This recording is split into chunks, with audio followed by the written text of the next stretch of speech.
दोस्तों, जैसा कि आपने सुना होगा, जैसे बताते हैं लोग कि बेमतलब में किसी को ज्ञान नहीं देना चाहिए।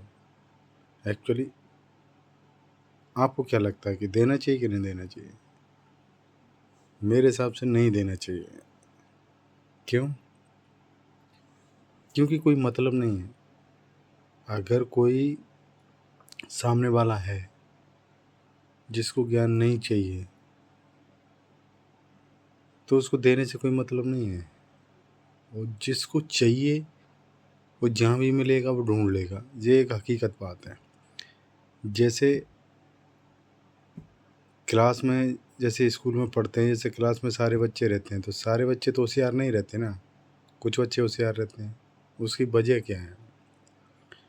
दूसरी बात यह है कि जैसे सामने आप जिसको ज्ञान दे रहे हो, उसको ज्ञान चाहिए या नहीं चाहिए। मेन बात ये, अगर उसको चाहिए होता ज्ञान, तो वो क्या करता है?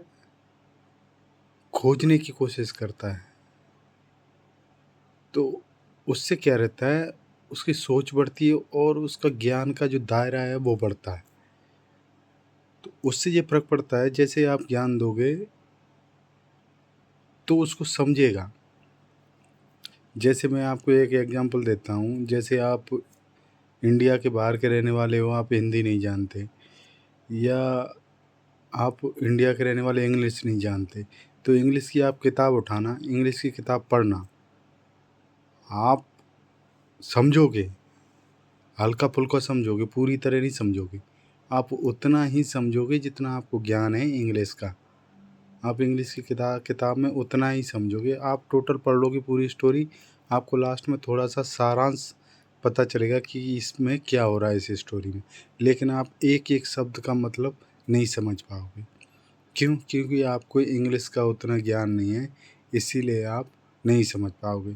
थोड़ी बहुत आपने पढ़ी है, सुनी है, तो हल्का हल्का पढ़ोगे तो हल्का हल्का आपकी समझ में आएगा। यही हर चीज़ में यही चीज़ होती है। अगर ज्ञान आपको चाहिए या कोई दे रहा है, तो आपको चाहिए जब भी आप ले सकते हो। अगर आपको नहीं चाहिए होता तो आपने आत्मचिंतन नहीं किया होगा। तो उससे क्या रहता है, आप समझ ही नहीं पाओगे कि वो बोल क्या रहा है। आप कभी गलत मतलब ले जाओगे, कभी कुछ ले जाओगे, क्योंकि आप या तो मोटा तौर पे सारांश समझ लोगे, लेकिन आप एक एक शब्द का मतलब नहीं समझ पाओगे। आपको एक एक मतलब शब्द का जब समझ में आएगा, जब आप उसकी खोज कर रहे हो, जब आप उसको ढूंढ रहे हो, जब आप उसको मतलब उसको चाहते हो कि मेरे को ये चाहिए, जब आपको मतलब समझ में आएगा धीरे धीरे।